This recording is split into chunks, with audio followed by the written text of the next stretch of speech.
আমি শ্রুতি খান, চলে এসেছি টক্স বিডি নিউজ চ্যানেল থেকে আপনাদের সামনে একটি খুব ব্যথিত একটি খবর উপস্থাপন করার জন্য। সেটি হচ্ছে যে এই বর্তমান সরকারের সময় প্রতি মাসেই একটি জরিপ হচ্ছে যে বাংলাদেশে নারী ও শিশুদেরকে উপর কি পরিমাণ নির্যাতন নিপীড়ন করা হচ্ছে এবং কতজন ক্ষতিগ্রস্ত হয়েছেন, কতজন হত্যার শিকার হয়েছে, সবকিছু কিন্তু প্রতি মাসেই জরিপ হচ্ছে।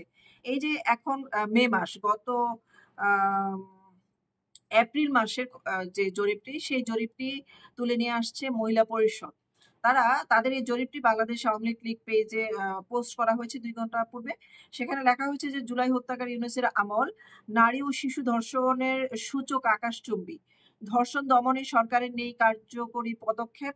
মহিলা পরিষদ জানিয়েছে যে গত মাসে ধর্ষণের শিকার 163 জনের মতো, মানে এপ্রিল মাসের গণনা, এটা এপ্রিল মাসেই শুধু 163 জনের মধ্যে ধর্ষণের শিকার হয়েছে। 125 জন কন্যা শিশু রয়েছে তার মধ্যে 18 জন কন্যা শিশু সহ 36 জন দলবদ্ধ সংঘবদ্ধ ধর্ষণের শিকার এবং 2 জন কন্যা শিশুকে ধর্ষণের পর হত্যা করা হয়। 2 জন কন্যা শিশু ধর্ষণের কারণে আত্মহত্যা করেছে। এছাড়াও 55 জন কন্যা শিশু 70 জনকে ধর্ষণের চেষ্টা করা হয়েছে। সংবাদ সম্মেলনে লিখিত বক্তব্য পাঠ করে সংগঠনের আন্দোলন সম্পাদক রাবেয়া খাতুন শান্তি বলেন, নারী ও কন্যা শিশুর প্রতি সহিংসতার মাত্রা আগের যে কোনো সময়ের চেয়ে বেড়েছে, তবে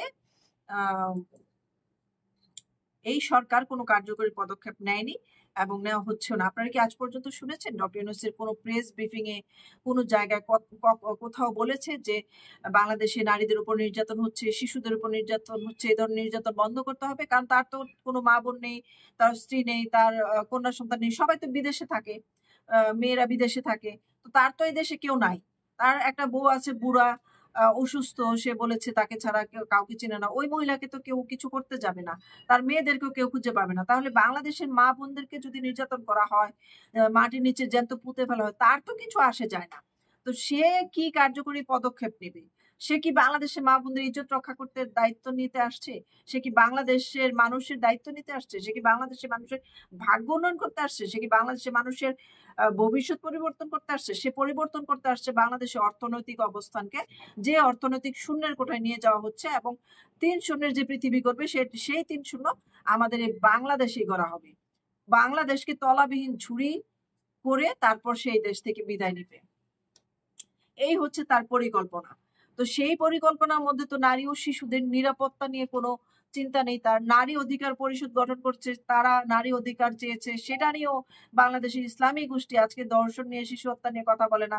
তারা নারী অধিকার নিয়ে যখন কেউ আসে তখনই বলে তারা নাকি বেশ্যাবৃত্তি করার জন্য, পতিতাবৃত্তি করার জন্য, নারীদেরকে বেপর্দা করার জন্য, ঘরের বাইরে নিয়ে যাওয়ার জন্য আজকের এই নারী অধিকার কমিশন নারী অধিকার চাচ্ছে, নারীদের সংসদে আসন চাচ্ছে।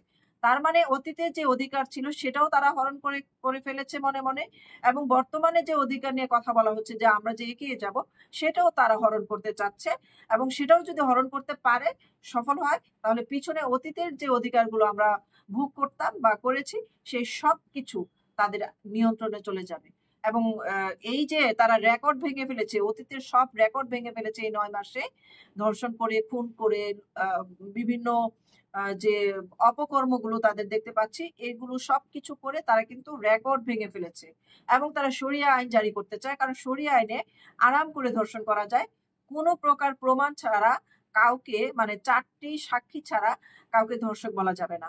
যদি তাকে ধর্ষক বলা হয় তাহলে সেটা ধর্ষণ হবে না, সেটা হবে মিথ্যা। একটি নারী ধর্ষিত হওয়ার পরে সে যদি বলে যে আমি ধর্ষিত হয়েছি, আমাকে ক্ষতিগ্রস্ত করেছে, তার সেই বক্তব্য গ্রহণযোগ্য হবে না এবং কোনো নারীর সাক্ষী গ্রহণযোগ্য হবে না। যদি সে সাক্ষী দেয় যে আমি দেখেছি, তাহলে তার শরিয়া আইনে তো অনেক আরাম।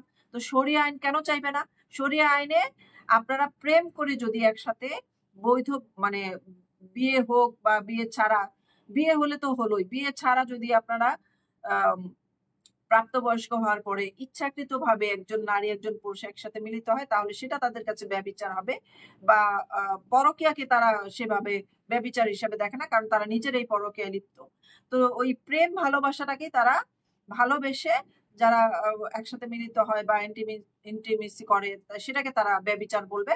এবং সেটাকে তারা দমন করবে কিভাবে? নারীর উপরে দৌড়া মেরে নারীকে হত্যা করা হবে, পুরুষকে কিছু করা হবে না, শুধু নারীকে অত্যাচার করে তাকে হত্যা করা হবে, পাথর মেরে, দোররা মেরে, চাবুক মেরে, মাটির তলায় পুঁতে রেখে, এই ধরনের বা গর্দান নিয়ে এই শাসন তারা চালু করতে চাচ্ছে। তো বাংলাদেশের নারীরা চিন্তা করে দেখুক, তাদের অনেক চিন্তার জায়গা আছে, তারা ভবিষ্যতের কি পরিবর্তন দেখতে চায়, বাংলাদেশের নারী সমাজ কি করতে চায়, তাদেরকে জেগে উঠতে হবে এবং এই ধরনের অত্যাচারের বিরুদ্ধে তাদেরকে প্রতিবাদ করতে হবে, প্রতিহত করতে হবে, এই সমাজের সমস্ত অন্যায়কে একসাথে প্রতিহত করতে হবে। ধন্যবাদ সবাইকে। ভিডিওটি ভালো লেগে থাকলে লাইক, কমেন্ট, শেয়ার করে সবাইকে জানিয়ে দেবেন।